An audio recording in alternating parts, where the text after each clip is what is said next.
And I did not want to live my life on survival mode. I didn't want to live my entire life just penny pinching, just getting $50 and spending it on food and get another one and spend it on food, and that becomes the circle of your life.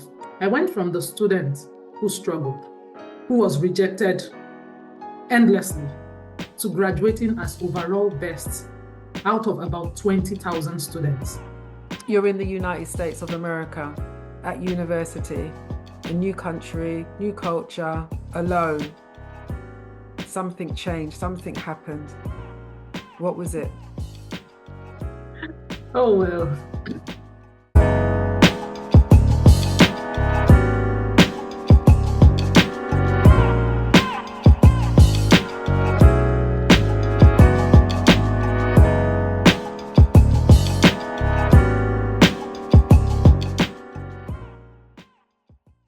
Man, I want to say thank you again for coming on to Long Story Short podcast and sharing your part of your journey on my platform. I am so very honored because obviously we've had a conversation and, I've heard it in its extent and I'm like, oh my goodness, this is a personal journey that I definitely want my listeners to hear, to be empowered and to know that they can get through the twists and turns of life.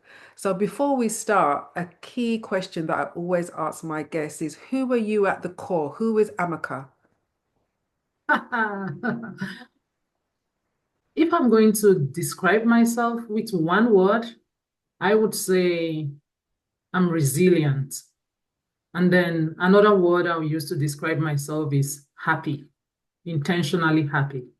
So at the core of my person is someone who have come to recognize that in life you can only control so much. And in that recognition, I realized that what I can control, I want to give it my best. So I live every day as though it's my last. So I'm happy, I'm resilient, I project my joy to other people, I carry my big energy. I want the people who come around me to feel lighter. Anybody who encounters me, I want you to feel better because you met me. So I'm the kind of person that will shout out a compliment to a stranger. I'm the kind of person that will want to brighten your day. I just want to say something nice to you. I want to put out all of those kindness into the world because I know it makes a lot of difference.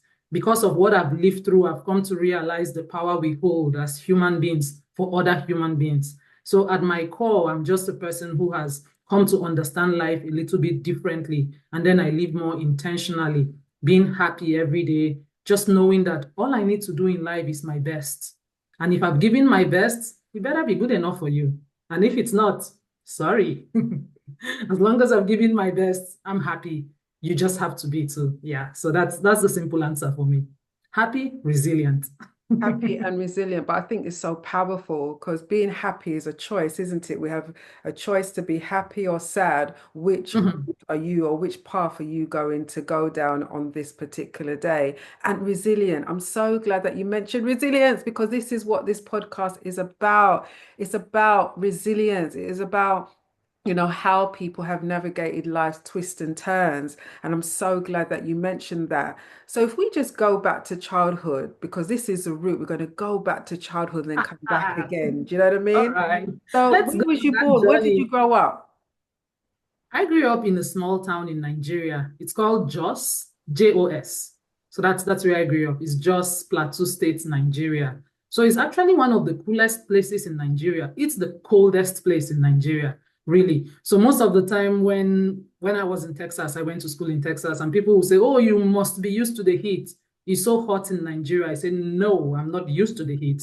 I grew up in a part of Nigeria that is actually cold. So as much as people have the perception that everywhere in Africa, everywhere in Nigeria is hot, that's not true. It's just like every other country where you have hotter places and cooler places. Nigeria is just that way. So I grew up in this town that had a lot of rocks and mountains and big on agriculture and just a quiet town. It's more like the quiet areas of Nigeria, not like the hustle and bustle, Lagos, busy cities in Nigeria. My town was pretty small. Most people knew everybody. I used to think that in my town in Jos, I knew everybody. It's that kind of place. Yeah. So that's really where I grew up. And my childhood just revolved around Going to school that was very close to the house. So I literally walked to school just a couple of miles from the house, come back from school. And as early as 10 years old was when I joined my father's business, like really as a child, yeah. And then you may wonder what kind of business was my father doing. It was spare parts business, motorcycle spare parts, So it's not a sin for a little girl, right? To begin with, it's not even a sin for a child, not to talk about a girl child.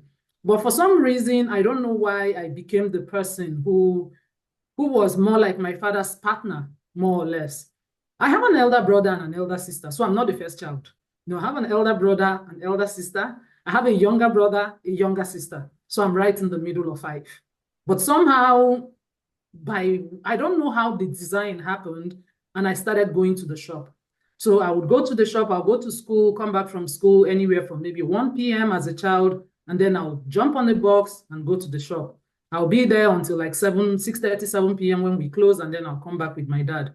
During holidays, the same thing. Saturdays, the same thing. So that pretty much was my childhood.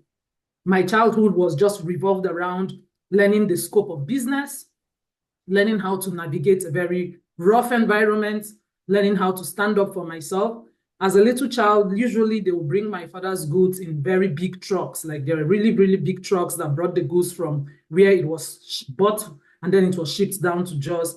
As a child, I would have to go to offload those goods. I had to look for wheelbarrows. I pushed them to the shop. So my childhood just became me literally becoming stronger without even thinking about it. So while children were playing with dolls and watching cartoons and doing all of those things, that's not the childhood I remember. I don't even remember learning how to cook or do housekeeping as a child because I was never at home. I really was never at home. It was always the circle of the shop. You go to school, you go to the shop. When you're on holiday, you are in the shop. And that pretty much became like 10 years of my life. From the age of 10 to the age of 20, I was just within that motion of supporting the business. As of when I was 15 years old, by the time I was 15, my father could travel out of town for weeks or for a week. Maybe he was going for something. He had a business out of town, and I would be in charge of the shop. I would run the show, open the shop, keep the books, take care of business, order new goods, go put money in the bank, everything that had to do with running a business. I learned how to do that just by being my father's apprentice. That's how I see it now. Like I was an apprentice for my dad, and that was really my childhood, and it was fun. It wasn't like I was not an unhappy child. It's not like anybody was being mean to me, but I became very close to my dad and I learned a lot from him. And I guess by the time I finished high school pretty early, like 15, I was done with high school. And then I started trying to get into the university. That's a different story, right? But that's my childhood. My childhood was really just around being in the shop. So what about school? What was school life like? Okay. Like I mentioned, I attended roadside schools. I don't know the English word for it. I don't know if that's a correct term, but when you say roadside schools, it's more like schools that were almost like daycare, not like very serious schools. I'm first generation college student, so education was never really a big part of my own upbringing. Education was never something that was forceful or like, oh, you have to work hard to be the best in school. Or, no, it was very easy going, very casual. So I go to school and it was fun. School for me was fun. I cannot remember ever being stressed in school or anything or being so pushed to excel so much. It was just a very average school from elementary school up until when I finished high school.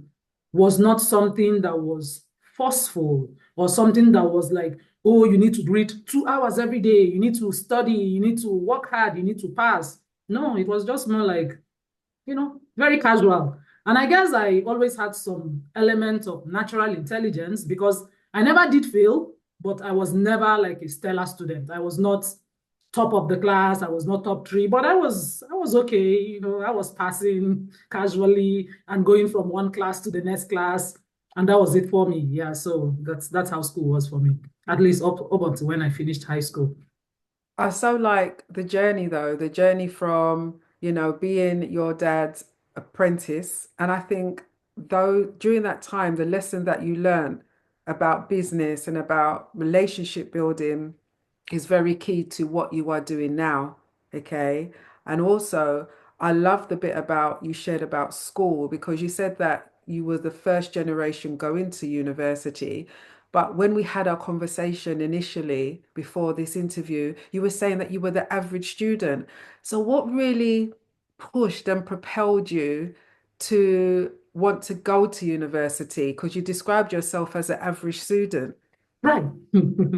Right. Even though I was an average student from a very humble background, somehow, as a child, as a very young child of 14, 15, 16, having spent a whole lot of my teenage years in the whole motion of going to the shop and coming back from the shop, I desired a better future. Like I felt like this is not the life I want permanently for myself. This is my parents' life. I'm happy to assist. I'm happy to help. I'm happy to come and help out in the shop and help to run the business. But this is not what I want. I wasn't sure what it is I wanted, at least at that point, but I just knew it was not that. And even in my young mind, I felt like my education was my salvation. I just felt like education was the only thing, like it was my only path out of that life. Think about it. My parents were very average. We were barely surviving. We were just managing. If they were buoyant enough, they would probably not put a child to go work in the shop. It was just because there wasn't a lot to get around. So we had to support each other. We had to work together. And that was okay for me. I was happy to be that person, to step into those shoes and to shoulder those responsibilities, even as a young child. But I also know that I wanted something better. I wanted a different future. I've always had a very vivid imagination. And I think it keeps me happy even up till today. I could get lost in my own imagination. I could imagine something so beautiful and I would feel as though I was already living it. So even as a child, I would imagine beautiful places. I would imagine being somewhere, doing great things and doing this and doing that. And then I could get lost reading novels and reading stories. And all of those imagination in my mind, I felt like the only gap between where I was and where I wanted to be was to get an education. So at that stage in my life, that was the propelling factor. That, yeah, there's no money, there's no family money, there's no inheritance, right? So it's not like if I served my father up until when I was 30 or 40 or 50, and probably by the time my father was retiring, I was going to inherit something. There was nothing to inherit. We were barely surviving. So I could see that even as a very young child, that was glaring to me that this was about survival. And I did not want to live my life on survival mode. I didn't want to live my entire life just penny pinching, just getting $50 and spending it on food and get another one and spend it on food, and that becomes the circle of your life. So I just knew I wanted something different. And that was just the drive. It's a powerful lesson, though, that you shared there about the importance of legacy. And I feel legacy is key, it's essential, okay? Because that is what exactly propelled you to say, I am going to do well at school and I want to build a legacy for my children's children's children's children. But who thinks like that at the age that you were at 15, 14, 13, and that you have such great insight and also foresight to know I need to do better. I need to make a change. So if we're going back to that, I remember that you were sharing about a mentor in your life that changed, the trajectory of your education, Dr. Patrick. Because we're on the vein of education. Tell us about Dr. Patrick.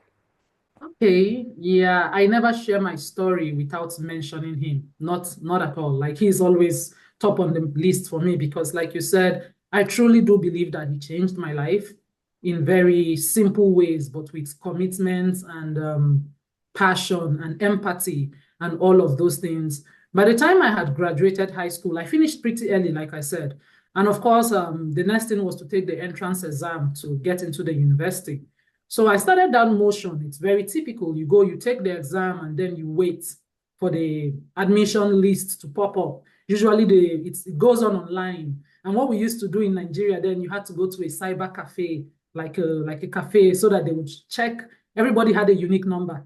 So they would enter your number and tell you you're successful or you're not successful, something like that. That's how the motion was. So I wrote my first exam. The exam is called JAM, Joint Admission Matriculation Board. That's it. That's the Nigerian exam that you take to get into the university. So I took that exam the first year. I went in when the admission list was out to go check the status. And then the person looked at it and said, oh, sorry, I cannot find your name on the list. You have not been admitted this year. I'm like, oh, wow. He's like, oh, don't worry, but there will be a supplementary list. Maybe your name would come in the supplementary list. That usually comes out later. I went away sad. I was waiting. Supplementary list came out. Of course, my name wasn't in it. That was the first year. Second year, rinse and repeat. The same motion. Take the exam. Go back to the cyber cafe. Sorry, your name is not there. Rejected. No admission for you. Third year, rejection. Then I was going into full-blown depression. I would say that was like the ugliest period in my life. Sometimes, when people think about some of the things I've had to face as an older person and lived through, I look back at it and I feel like, no, that one was even worse. Like what I went through as that young child, because I was pretty much young in my teen years and having to go through those motions of rejections and not knowing why I was being rejected. Because I was doing well in the exam. Like I was meeting up the cutoff points. I was seeing people who did not do as well get into the university. I was seeing classmates get into the university. I was meeting them on the way and they would say nasty things to, how young people are. They would say things like, oh, you're lucky, university is so hard. You're lucky you're still chilling. It's like, what kind of luck is that? Things like that. There are some of all those undermining comments that people make. I was still at home and somebody that I was in the same class with graduated from the university. I was at home, Sophia, for 5 years, trying to get into the university. It was 5 years of rejection. So it was a long time. It was strung out. It was really like, what's really happening? But I kept going and I kept going. And eventually I was admitted. But I looked at the sheet and I saw plant science and technology. What is that? I didn't know what that was. I truly did not know what it was. It's like plant science and technology. I had never heard about the course. I wanted to do pharmacy. So from pharmacy to plant science and technology, I didn't know how to react. So it was mixed feeling. Gratitude that finally I could get into the door. I could get into the university. But then plant science and technology, what was I going to do with that? And then trust people and comments. There were people saying things like, what are you going to do when you graduate? Are you going to become a native doctor? Are you going to start? What would you do with plant sciences? Some people even kind of were suggesting to me, yeah, what, 1 more year? Why don't you try again next year? I went back to my dad and I said, Daddy, what do you think? He didn't know. He doesn't. He too, he looked at it and he's like, what do you want? I said, I don't know. I'm confused. I know this is not the course I wanted to get into do, but with all the years of delay, I don't know what I should do. And one thing my father has said to me that was so profound is that he said, maybe this is the will of God for you. Maybe there is something in this, even though we don't understand it. We don't know why you were suddenly offered this course out of the blue, but maybe there is a God somewhere who is guiding your path. And maybe you should consider going for it. Something my father always told me, even as a young child, even going through those years of rejection, my father would look at me sometimes when I would come back from receiving those rejections and I would be crying, I'll come home, I'll be so cranky. My father would say, don't worry, my child, you will change the world. You have such a bright future. He was such a hype man. My father could hype me up.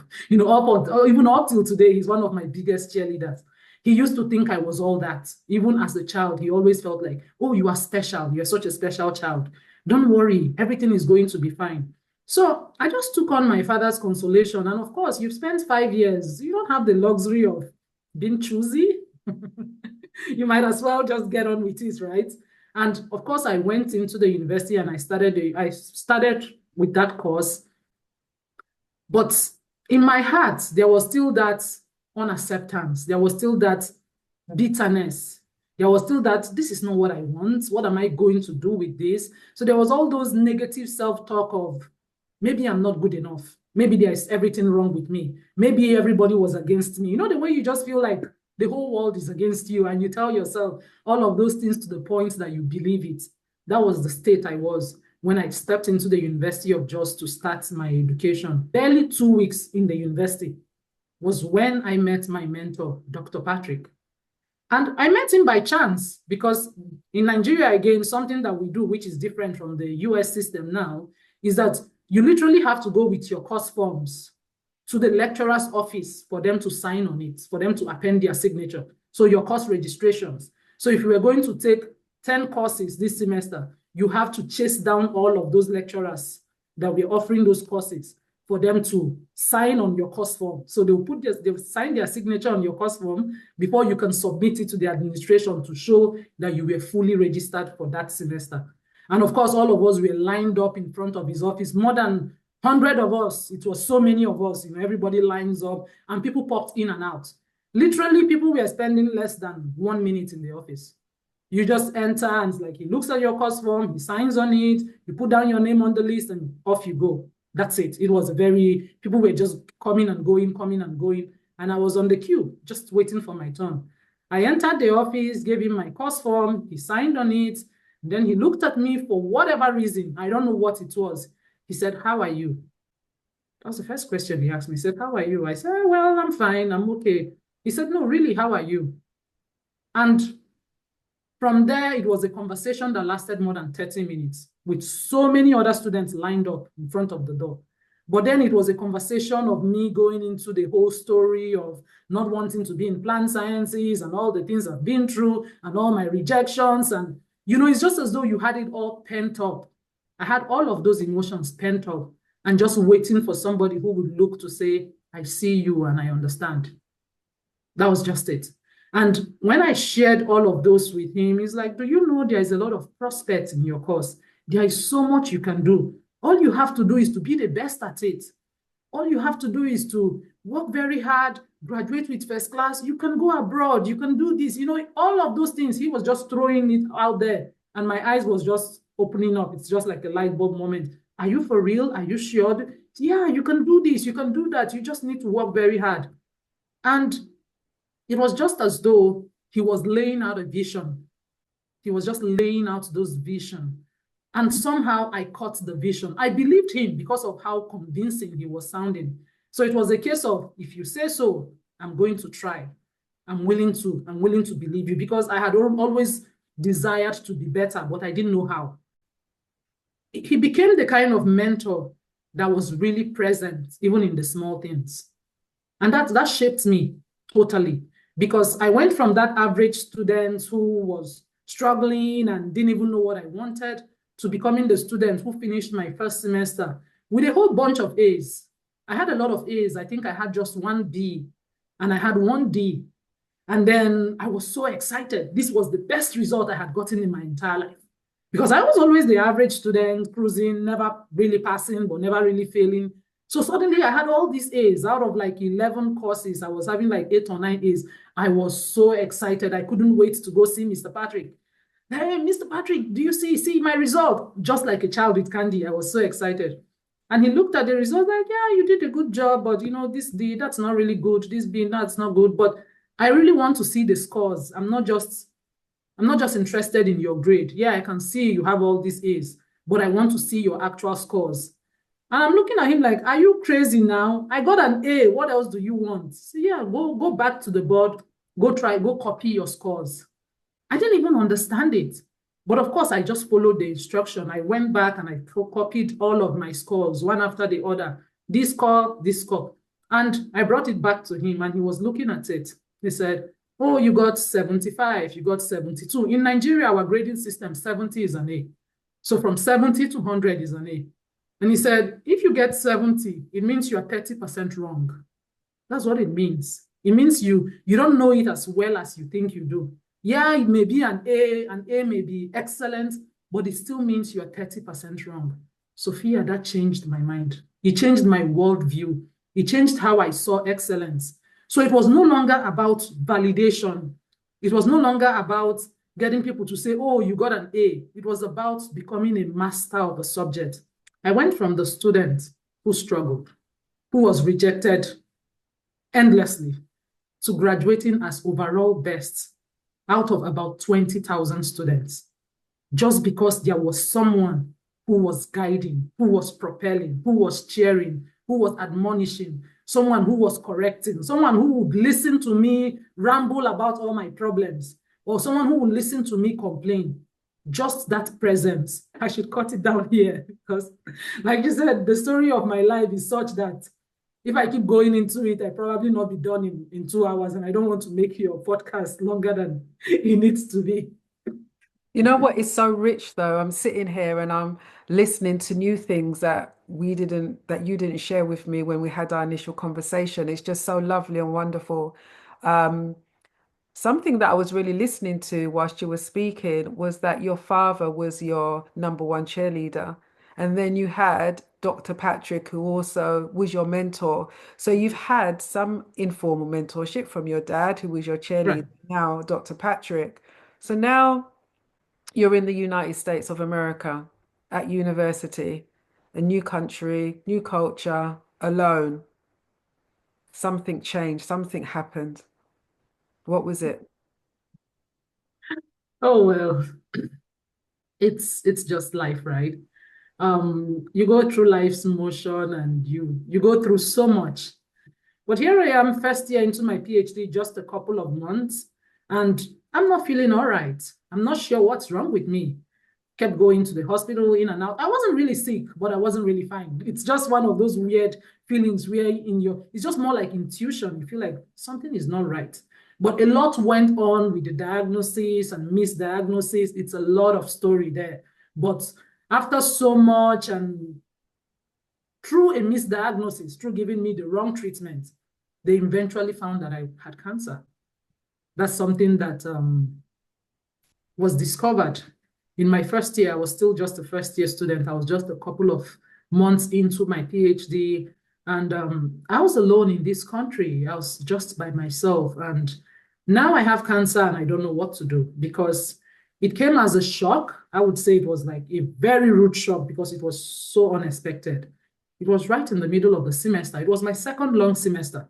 So right in the middle of the semester, I had classes, I had started, life was going on. And as of even when I was diagnosed, I remember I was diagnosed and I had a trip booked for the next week. I had a trip. I was supposed to go to one of the top plant breeding industries here in the US that had gotten an award for. That's Koteva Agri-Science. It's one of the top two. I had an award I was supposed to go and receive. My flight was booked. Everything was, my life was moving on. And now life stops you. I have cancer. And my doctor, I was referred. I was in College Station, Texas, right? So I was referred to an oncologist in Houston. And when she looked at me, she checked everything. She said, you need a surgery like yesterday. Like I had a 7-pound tumor growing in me that was growing aggressively. And it was a misdiagnosis that triggered all of that, but it was growing aggressively. She's like, I need to book you for surgery. Everything was moving so fast. It was just like my life switched just like that. I remember the day I was diagnosed, my doctor had called me, like the doctor in the school clinic. I was going to the school clinic, right? She called me, Amaka, where are you? I'm in class. It was a Friday. I said I had another class. She said, can you come to the clinic to see me? I'm like, can I come on Monday? I have another class until 1. She said, I'll wait for you. You do your thing. I'll be waiting. When you are done, come and see me. I went there after my classes. I was already wondering, why is the medical director calling me on the phone? Like, that's too much importance. How important can I be as a student that she calls me on the phone? In my mind, I was still mulling it over. Like, what's going on? But then, of course, I sat down. I could already see the somber look in her face. You could just tell there was this heavy energy in the room. I said, Dr. Mata, what is it? She said, I don't have good news. Okay. I said, get to it. I'm that kind of person, like, please get to it. Don't give me any pep talk. Don't just get to the point. I was very impatient. And she said, you have cancer. Is there anybody you can call? I was so shocked. She said, can you call anybody? I said, well, I can call Dr. Patrick. That's the only person I know in the US. But in that moment again, because everything was happening so fast, it felt as though I could not control anything. I needed to control something. I needed to feel like I had some sort of grip as to what was happening to me. And out of the blue, I looked at my doctor, the oncologist that was taking care of me, Dr. Alanis, and I said, Dr. Alanis, I received this award. I'm supposed to travel next week to Iowa to go to this company to go and receive this award and speak in a conference. Do you think I can go? And the people in the room are looking at me like, are you even crazy? Like, you have cancer and I was very serious because in my mind's eye, it's like, okay, something has to give. This is my life now. I need to find some kind of understanding as to what was happening to me. And she's like, are you serious? I say, yeah, I'm really serious. What I need is medical opinion. I don't need your personal concerns. Medically speaking, would traveling for a couple of days, I was just going to be there for 3 days. So it's like a 4-day trip. Would traveling and going for this conference, is it going to impact me medically? I want you to give a medical opinion. She's like, okay, I need to run some tests. I need to check for blood clotting and this and that, all her medical jargons. I was like, do what you need to do. I just need to know medically. And she checked. She's like, well, you already have cancer. I don't see the difference that 4 days will make. It's not going to make you have it any more or any less. If this is going to give you the will to fight, because what I need, she said something to me. She said, you can overcome whatever you're going through if you can overcome it in your mind. So I need you at your best state to be able to fight what is coming, because it's going to be very hard. So you need to kind of fight, first of all, fight it in your mind. Believe that you can win. Then you would win in the physical. And I was like, okay, thank you. That's something exciting to look forward to. And my mentor was one person I spoke to. When I said to him, I want to travel, he was like, yeah, fine, sure. You go do your thing. We'll be praying. You go come back. Every other person was like, oh, no, you shouldn't do this, that. And I was like, yeah, that's what I want to do. I went for that trip. It was beautiful. People did not even know that I had a surgery coming the following week or I was diagnosed with cancer. I had a blast, received my award, gave my talk, and I came back to Texas. I went in for my surgery. It was brutal. It was a 7 pounds tumor. So if you have a 7 pounds tumor in your abdomen, imagine the cuts to take that out. So recovery was brutal. Recovery was hard. But I knew that I had to channel my pain and suffering to something. I could not afford to fall apart. That was just something I knew in that moment. I could not afford it. I couldn't fall apart. It's been so much struggle. It's been so much pain. So I made the decision that I wanted to go back to my classes to be able to move forward. I need to have a reason to live every day. I need to have a reason to be able to push myself through this difficult situation. So in that moment, as a first-year student, was when the idea was born in my mind that I was going to graduate as a valedictorian, and I was going to stand on the stage in front of more than 10,000 people to share that story of survival. That was the moment when I visualized it. And every day I held on to that vision. I would close my eyes and I would see myself standing on that stage. I would recount the story in my mind. And that was what I held on to. And that was how I was able to get through that gradual, slowly but surely, I recovered. And I went from losing 60 pounds. I had lost 60 pounds of weight in that period, but I recovered my weight. And now I'm watching my weight. I'm back to watching my weight. You know what, Amaka, I'm sitting here and I'm saying to myself, wow, wow, wow, powerful, amazing. I am just in awe of your journey and in awe of the seasons and the chapters of your life so far. What I'm really taking from this is such a powerful lesson in the self-fulfilling prophecy, the powerfulness of holding close and dear to the thing that you want in your life, for you to see it, to believe it, and then you're walking in it now. How amazing is that? How amazing and powerful is that, Amaka? Learned in my journey, Sophia, is that the mind is very malleable. You see the mind, it's very malleable. You can trick it into believing anything, almost anything. I feel like the mind cannot differentiate between the subconscious and reality. I don't think the mind is able to make that distinction. So whatever you feed yourself, and if you can consistently feed that to yourself, somehow your mind adjusts to that for that to become your reality, even though it may not have manifested in the physical. So those are like powerful lessons that I've learned along my life journey. I love that. I feel that because how many people would just come out of a very serious operation and then be smiling? You'd be groggy, you'd be a bit moody, a bit grumpy. I don't want to speak to anybody. Mhm. but you have turned it around and showing how powerful it is to have a positive attitude and mindset towards your situation. And as you said, you can trick your mind into thinking that the mind doesn't know whether something is good or bad. It's up to us as to what we feed it. Okay. Right. You have made the decision, as you said at the beginning to me, that you are intentional. So you made a decision that I am going to feed this situation with God's most richest blessings and positivity. And look how it has turned around. And it's something so interesting, so very, people could say it's simple, but it's not simple because us as humans make it just so difficult. But yeah, I am just in awe of your journey. Like, just imagine taking a photo of you smiling. Do you know what I mean? After your surgery. I'll probably show you that picture. Yeah, I love that picture now because now I have it, right? It was taken just a couple of hours after I came out of surgery and I was smiling. It was such a big smile. It's like, what's even funny? What's wrong with this woman? Well, I don't know. Yeah, I think something else that helped me and a lesson I try to share with people is the ability to count your blessings in any situation. That's another big turning point for me that in any situation I find myself, I've been able to manage to convince myself that it could be worse. And I can count how it could be worse. And in doing that, it's just like an exercise I play in my mind. So I told myself, okay, now you've been diagnosed with cancer. What if you were in Nigeria? What if you had not had the opportunity to live? The healthcare in Nigeria is not what it should like. The healthcare in Nigeria and dealing with cancer, people die for far less. So that was something. And I looked again and I told myself I could have been in any state in the US, but somehow I was able to get admitted to a state where my mentor was 2 hours away. So at least it became the only family I could count on in that moment. So I could still find reasons to be grateful.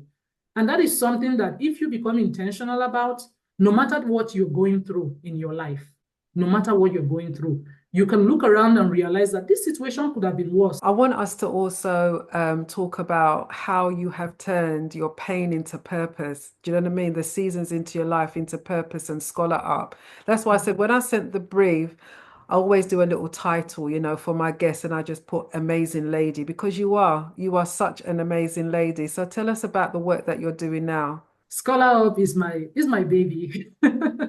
It's my passion project. It's something that started like as an outlet. I was stressed graduate student. Graduate school is hard, Sophia. It's tough. Going through graduate school, trying to get a PhD, it's a lot of pressure. It's a lot of stress because you have all these deadlines. You have so much you're trying to juggle. But in that moment, I wanted to be a blessing to others. I wanted to see how I could be of help to other people because I've always been a people person. I always wanted to do things that had to do with people, even though by training in terms of going by discipline or academic. Okay, I went to plant sciences, to plant breeding, to PhD in horticulture. That has very little to do with people, right? In terms of you're dealing with plants. More or less. It has very little to do with coaching and personal branding and some of the things that I enjoy doing now. So in my mind, I always kept on figuring, how do I marry this? How can I find the intersection between all of this education that I have with something that truly makes me feel alive, which is connecting with people, empowering people. I'm the kind of person that I want you to be the best you can be. I want to challenge you. I want you to, rise up and feel it within yourself that I can be better. And I feel like once I'm able to transfer that to you, then you can transfer it to somebody else because somebody transferred it to me. So I believe so much in that paying it forward type of thing, given my history with mentoring and how that mentoring changed my life. But then I was thinking, where am I going to find the people? I'm in the United States, everybody around me is busy graduate students, everybody with their own problems. And that was when I showed up on LinkedIn. I've been on LinkedIn now just a little less than 1 year, even though sometimes people think I've been there forever. Yeah, I didn't have Wait there, hold up a minute. Hold on, hold on, hold on. You have been on LinkedIn for, say, 12 months. yeah, that's it. Yeah, you can literally scroll back on my profile. Yeah, that's it. I'm pretty new to LinkedIn. I'm pretty new to anything social media. I'm not really like, I was I never am really a big. impressed. I am so impressed. I am so impressed. Okay. I am so impressed because I've seen the amount of followers that you have. I'm Mhm, seeing the valueness. I'm seeing mhm. the valueness in your postings as well. I mean, the comments, the engagement. Yeah, yeah. Yeah, so I showed up on LinkedIn and I actually started my posting with just sharing bits and pieces of this and that. It was just sharing snippets from grad school life. Sometimes I share the challenge and I would share how I walked through it. And gradually that began to resonate with people. It was just even very recently that I shared my journey with cancer. I was already well established. I shared that just after I graduated, and I graduated in December. So it's even pretty new that I put out that story because I had not felt comfortable sharing that part of myself with the world, more or less. I felt like I had to reach a point of comfort where I could talk about that story without breaking down. So that I didn't even start my posting with trying to share all of those personal business, right? So my postings was just more about general life. I'll write motivational posts. I'll just encourage people. I wrote about education. And when I started doing that, and I realized that people were beginning to it was just as if I was giving them hope. So people would come to my inbox and they would ask me questions about grad school. Most people from Africa, from Nigeria, Ghana, from all across, some people from India, they were just asking me questions. And I would type and I would respond and I would type and I would respond. And the more it increased, I realized that this is not sustainable. I could not I had very little time as a grad student to do what I was doing. Like my time, I had to take care of my time. I did not have the time to respond. And whenever I didn't respond to people's comments, I would feel so bad. I would feel like, oh, wow, this person is needing help. I'm not able to support them. But then I'm one person and I have 24 hours. And that was when the vision was laid in my heart. It's like, just to see if the Holy Spirit spoke to me or God spoke to me or wherever the vision came from, I don't know. But the first idea was, it would make more sense if you can bring these people together. Now you can hold webinars and talk to 100 people, 200 people, all at the same time. It would be like 1 hour solving problems for so many people instead of using 5 minutes here, 10 minutes there, responding to everybody and everybody. And that was actually where that started from all of those questions and figuring out how can I be of better service? How can I manage my time better just so that I can be of better service to all of these people who needed all this information about how they could get into grad school and how they could solve all these problems. So I just made an announcement. It was very, very, very casual. So I made a post I remember I had made, and that was my first post that ever went viral on LinkedIn. The first post I made, I said, oh, now I'm going to write modules on ways to come to US. If you wanted to come to the US as a grad student, I'm going to write it as different modules so that every day you can follow it as templates that, okay, this is the first thing you need to do, maybe about your statement of purpose, about this, all the different processes. And that post went viral as the first post, and so many people started following that journey. They were following the journey. Like I would write module 1, this. I still have that in my website. So it became like a course that I had designed. I went from module 1 to module 15, just sharing different aspects of that process. It was still not enough because now people will come and ask me questions. I can't find this module. I can't find that.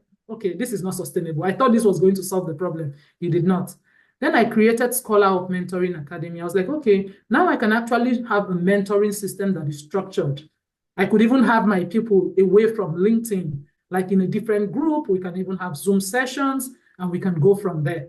So when I put together ScholarUP, and everything was on LinkedIn, believe you me, everything I was doing, I would make a post and people would respond, and so many people would follow, so many people would join the group, so many people would put in their emails, their phone numbers. We'll be having WhatsApp group. I have like a WhatsApp group for ScholarUP with more than 500 people in the group.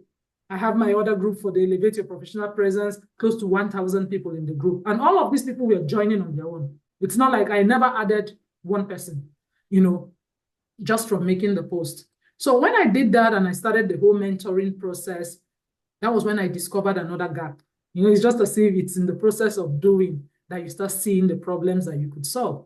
I realized that most of the people that were coming to me at that point, who were students, who were trying to get into grad school, they did not know how to present themselves.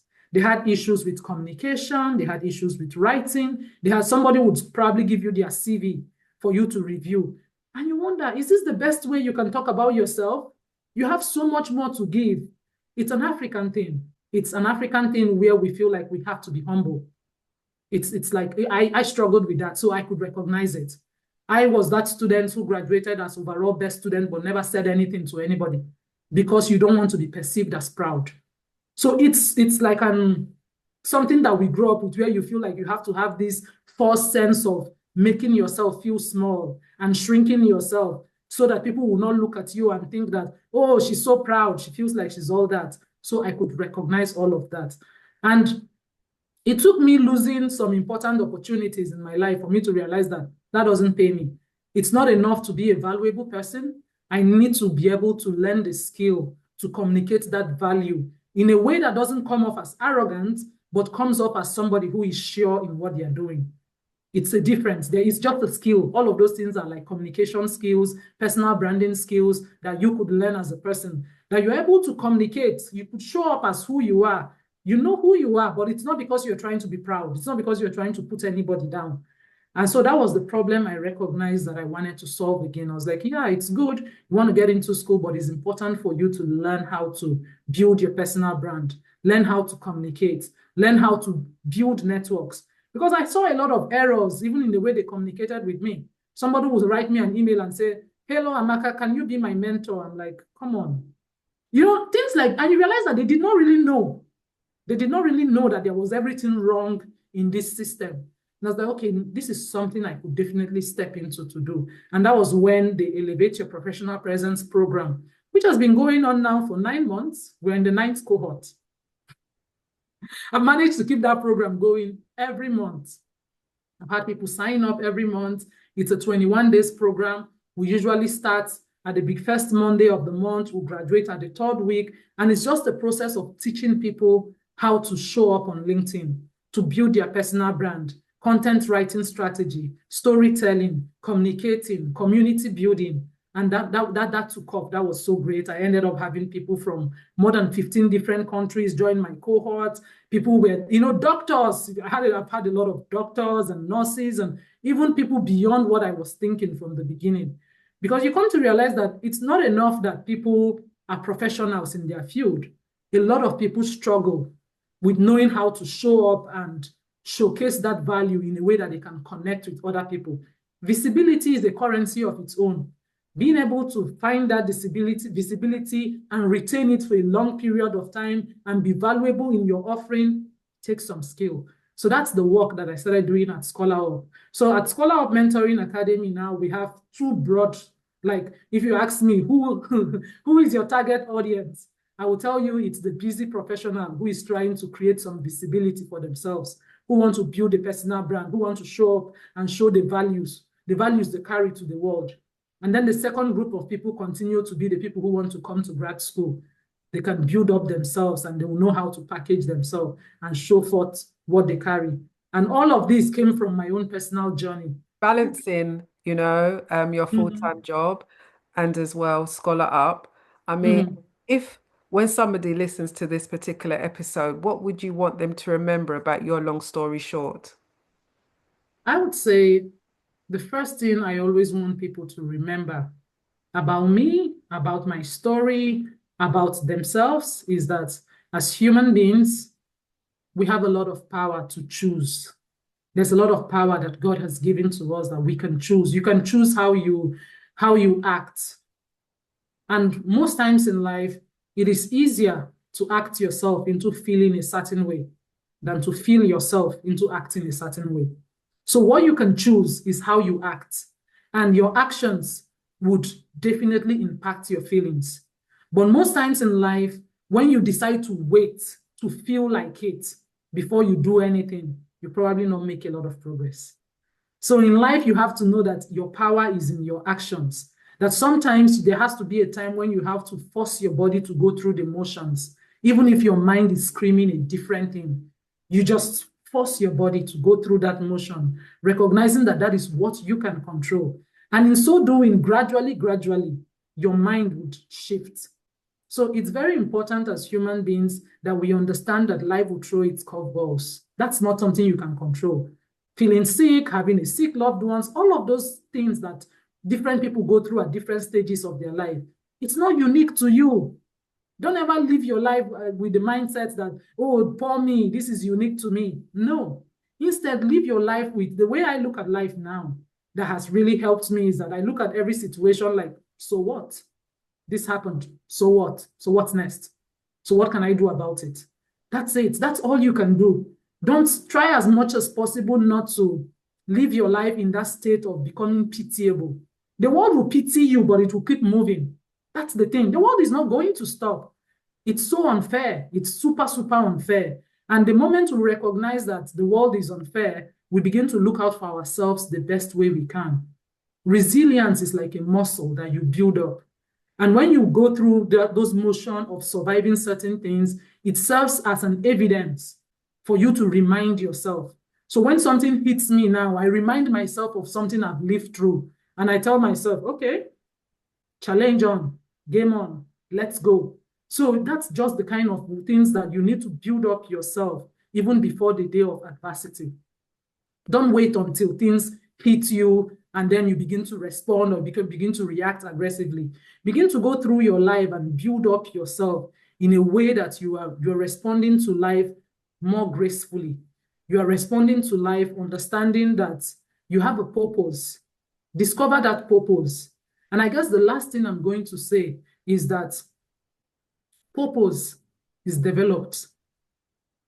Purpose is something you develop through the process of doing. You get more insight.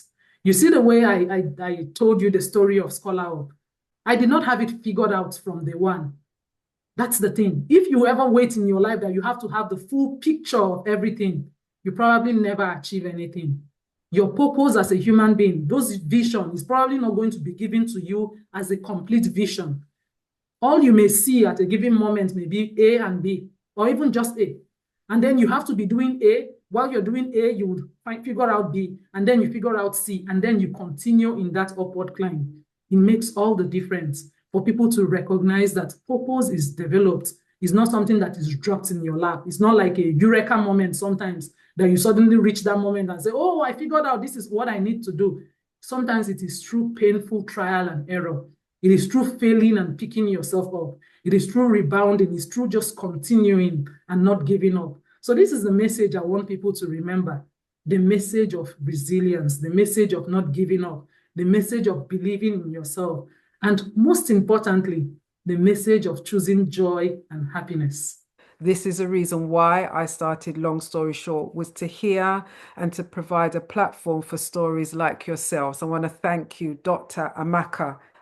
You are, as I said, a beautiful and powerful woman, and I wish you continued success. And thank you for being on the Long Story Short couch today.